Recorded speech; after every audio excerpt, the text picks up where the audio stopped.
ನಮ್ಮ ಅದ್ಭುತವಾದ ಪೋರ್ಕ್ ಚೂಡಲ್ಸ್ ಈ ರೀತಿಯಲ್ಲಿ ರೆಡಿಯಾಗಿದೆ. ಸರ್ವ್ ಮಾಡಿಕೊಂಡು ಟೇಸ್ಟ್ ಮಾಡೋಣ. ಈಗ ತುಂಬ ಅದ್ಭುತವಾಗಿರುತ್ತೆ, ಒಮ್ಮೆ ಟ್ರೈ ಮಾಡಿ. ಪೋರ್ಕ್ ತಿನ್ನೋರಿಗಷ್ಟೇ ಹೇಳ್ತಾ ಇರೋದು ನಾನು.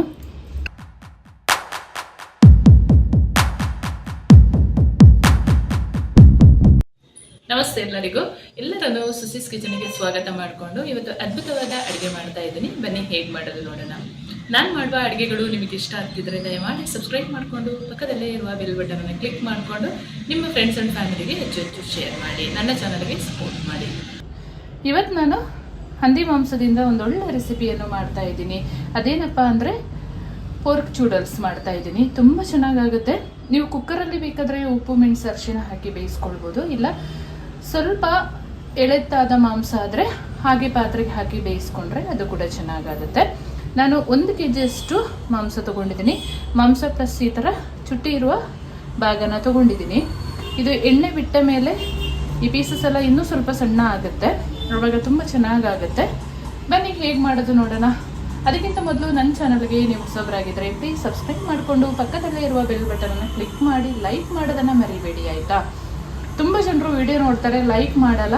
ಹಾಗಾಗಿ ಲೈಕ್ ಮಾಡ್ಕೊಳ್ಳಿ ಅಂತ ಕೇಳ್ಕೊಳ್ತೀನಿ. ಹಾಗೆ ನಿಮ್ಮ ಫ್ರೆಂಡ್ಸ್ ಆ್ಯಂಡ್ ಫ್ಯಾಮಿಲಿಗೆ ಹೆಚ್ಚು ಶೇರ್ ಮಾಡಿ, ನಮ್ಮ ಚಾನಲ್ಗೆ ಸಪೋರ್ಟ್ ಮಾಡಿ.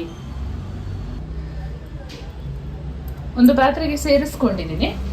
ಇವಾಗ ಸ್ವಲ್ಪ ಚಿಲ್ಲಿ ಪೌಡರ್ ಮತ್ತು ಉಪ್ಪು ಪೌಡರ್ ಮತ್ತು ಅರಿಶಿಣ ಪೌಡರನ್ನು ಸೇರಿಸ್ಕೊಳ್ಳೋಣ. ಜಾಸ್ತಿ ಬೇಡ. ಹಸಿರು ಮೆಣಸಿನ್ಕಾಯಿ ಅದೆಲ್ಲ ಪೇಸ್ಟ್ ಮಾಡಿ ಇದಕ್ಕೆ ಕಲಿಸುವಂಥದ್ದಿದೆ. 1 ಚಮಚದಷ್ಟು ಉಪ್ಪು ಸೇರಿಸ್ಕೊಂಡಿದ್ದೀನಿ. ಹಾಗೆಯೇ ಒಂದು ಅರ್ಧ ಚಮಚದಷ್ಟು ಅಚ್ಚ ಖಾರದ ಪುಡಿಯನ್ನು ಸೇರಿಸ್ಕೊಳ್ತಾ ಇದ್ದೀನಿ. 1 ಚಮಚದಷ್ಟು ಅರಿಶಿನ ಪುಡಿಯನ್ನು ಸೇರಿಸ್ಕೊಂಡು ಚೆನ್ನಾಗಿ ಮಿಕ್ಸ್ ಮಾಡಿಕೊಂಡು ಬೇಲಿಡೋಣ. ಚೆನ್ನಾಗಿ ಬೆಂದಾಗೊತ್ತಿಗೆ ಇದು ಎಣ್ಣೆ ಬಿಡೋಕ್ಕೆ ಸ್ಟಾರ್ಟ್ ಆಗುತ್ತೆ. ನಮ್ಮ ಭಾಷೆಯಲ್ಲಿ ಇದನ್ನು ಚುಟ್ಟಿಯ ಚಡ್ಕನದು ಅಂತ ಹೇಳ್ತಾರೆ. ಅಂದರೆ ಅದೆಲ್ಲ ಫ್ರೈ ಆಗಿ ಸಣ್ಣ ಹದಕ್ಕೆ ಬರುತ್ತೆ, ಅದು ತುಂಬ ಟೇಸ್ಟಿಯಾಗಿರುತ್ತೆ ಅದು. ಆಮೇಲಿಂದ ನಾವು ಗ್ರೀನ್ ಮಸಾಲೆ ಮಾಡಿ ಅದಕ್ಕೆ ಕೋಟ್ ಮಾಡುವಂಥದ್ದು. ಲೆಮನ್ ಇಲ್ಲ ಎಳ್ಳಿಕಾಯಿ ಜ್ಯೂಸ್ ಹಾಕೊಳ್ಬೇಕು, ಅದ್ಭುತವಾಗಿರುತ್ತೆ. ಒಮ್ಮೆ ನೀವು ಟ್ರೈ ಮಾಡಿ, ಪೋರ್ಕ್ ತಿನ್ನೋರಷ್ಟೇನೆ.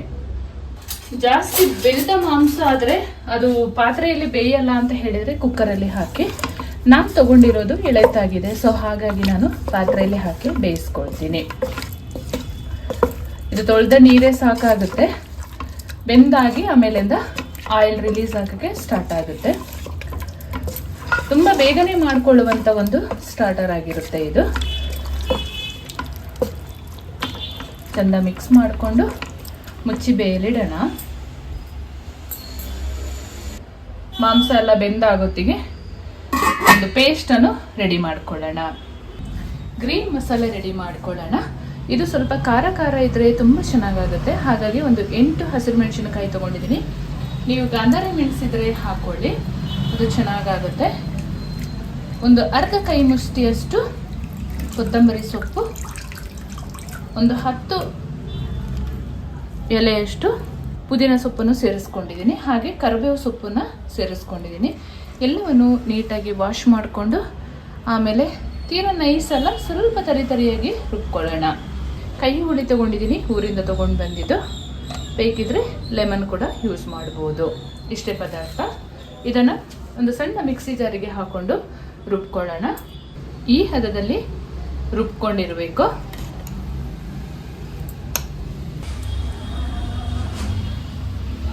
ಮಧ್ಯೆ ಮಧ್ಯೆ ಒಮ್ಮೆ ಮಿಕ್ಸ್ ಮಾಡಿಕೊಂಡು ಬೇಯಿಸ್ಕೊಳ್ಬೇಕು. ಇನ್ನೇನೊಂದು 10 ನಿಮಿಷ ಬೇಯಿಸ್ಕೊಂಡ್ರೆ ಇದು ಎಣ್ಣೆ ಬಿಡೋದಕ್ಕೆ ಸ್ಟಾರ್ಟ್ ಆಗುತ್ತೆ. ಎಣ್ಣೆನೆಲ್ಲ ತೆಗೆದು ಮಾಡಿಕೊಳ್ಳುವಂಥದ್ದು, ಎಣ್ಣೆ ಯೂಸ್ ಮಾಡಬಾರ್ದು. ಮಿಕ್ಸ್ ಮಾಡ್ತಾ ಫ್ರೈ ಮಾಡಿಕೊಳ್ಬೇಕು. ಅವಾಗ ಎಲ್ಲ ಪೀಸಸ್ಸಿಂದನೂ ನೀಟಾಗಿ ತುಪ್ಪ ರಿಲೀಸ್ ಆಗುತ್ತೆ.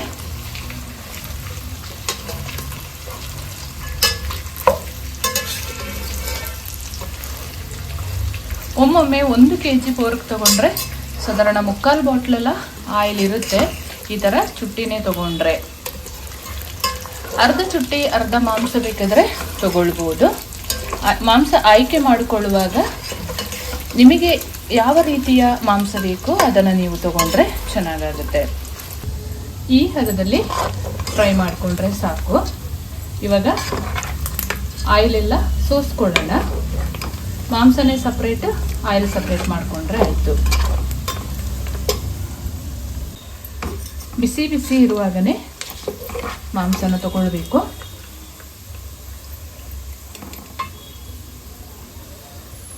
ಒಂದು ಬೌಲಿಗೆ ಸೇರಿಸ್ಕೊಂಡು ಮಸಾಲೆ ಏನು ರುಬ್ಬಿ ಇಟ್ಕೊಂಡಿದ್ದೀವಿ ಅದನ್ನು ಮಿಕ್ಸ್ ಮಾಡಿಕೊಂಡ್ರೆ ಆಯಿತು. ಫ್ರೈ ಆದ ಮೇಲೆ ಮಾಂಸ ತುಂಬ ಕಡಿಮೆನೇ ಆಗುತ್ತೆ. ಒಂದು ಬೌಲಿಗೆ ಸೇರಿಸ್ಕೊಂಡಿದ್ದಾಗಿದೆ. ಇವಾಗ ರುಬ್ಬಿದ ಮಸಾಲೆ ಸೇರಿಸ್ಕೊಳ್ಳೋಣ. ಫಸ್ಟಿಗೆ ಸ್ವಲ್ಪ ಹಾಕ್ಕೊಳ್ಳಿ, ಆಮೇಲಿಂದ ನೋಡ್ಕೊಂಡು ಹಾಕ್ಕೊಳ್ಬೋದು. ಖಾರ ಜಾಸ್ತಿ ಆದರೆ ಕಷ್ಟ ಆಗುತ್ತೆ. ಸ್ವಲ್ಪ ಉಪ್ಪು ಪುಡಿನ ಸೇರಿಸ್ಕೊಳ್ತೀನಿ.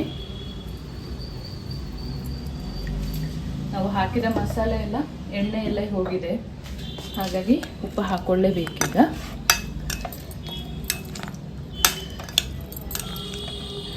ಚೆಂದ ಮಿಕ್ಸ್ ಮಾಡಿಕೊಂಡು ನಾನಿವತ್ತು ಎಳ್ಳಿಕಾಯಿ ನೀರನ್ನು ಸೇರಿಸ್ಕೊಳ್ತೀನಿ.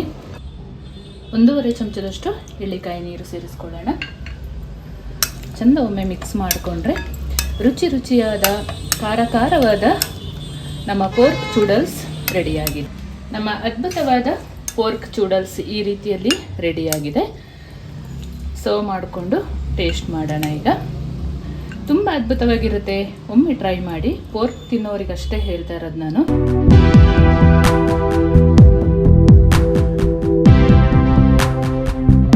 ಸೂಪರ್ ಆದ, ಅದ್ಭುತವಾದ, ಒಳ್ಳೆ ರುಚಿಯಾದ ಖಾರವಾದ ನಮ್ಮ ಪೋರ್ಕ್ ಚೂಡಲ್ಸ್ ಈ ರೀತಿಯಲ್ಲಿ ರೆಡಿಯಾಗಿದೆ. ಒಮ್ಮೆ ಟ್ರೈ ಮಾಡಿ ಹೇಗೆ ಬಂತು ಕಮೆಂಟಲ್ಲಿ ತಿಳಿಸೋದನ್ನು ಮರಿಬೇಡಿ. ತುಂಬ ಜನರು ವಿಡಿಯೋ ನೋಡ್ತಾರೆ, ಲೈಕ್ ಮಾಡೋದಿಲ್ಲ, ಯಾಕೆ ಅಂತ ಗೊತ್ತಿಲ್ಲ. ಲೈಕ್ ಮಾಡಿಕೊಂಡು ವಿಡಿಯೋ ನೋಡಿ ಅಂತ ಹೇಳ್ತಾ, ಹಾಗೆ ನಿಮ್ಮ ಫ್ರೆಂಡ್ಸ್ ಆ್ಯಂಡ್ ಫ್ಯಾಮಿಲಿಗೆ ಹೆಚ್ಚು ಶೇರ್ ಮಾಡಿ, ನನ್ನ ಚಾನಲ್ಗೆ ಸಪೋರ್ಟ್ ಮಾಡಿ. ಮುಂದೆ ಅದ್ಭುತವಾದ ಹೊಸ ಅಡುಗೆಯೊಂದಿಗೆ ನಿಮ್ಮನ್ನು ಭೇಟಿ ಮಾಡ್ತೀನಿ. ಅಲ್ಲಿವರೆಗೂ ತುಂಬ ಹೃದಯದ ಧನ್ಯವಾದಗಳು.